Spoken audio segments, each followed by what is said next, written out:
snuggled in bed. C is for cat with a curious stare. D is for dog who loves fresh air. E is for elephant, big and gray. F is for fish that swims all day. G is for giraffe, tall and proud. H is for hippo who laughs out loud. I is for igloo, icy and white. J is for jelly that wiggles just right. K is for kite that flies so high.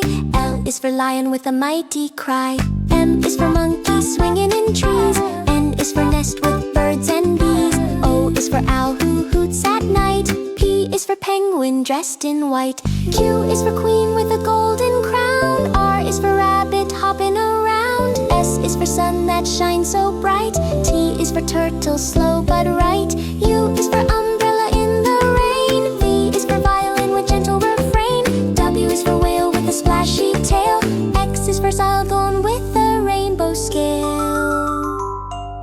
Y is for yak with shaggy hair. Z is for zebra with stripes to spare. Let's sing again from A to Z.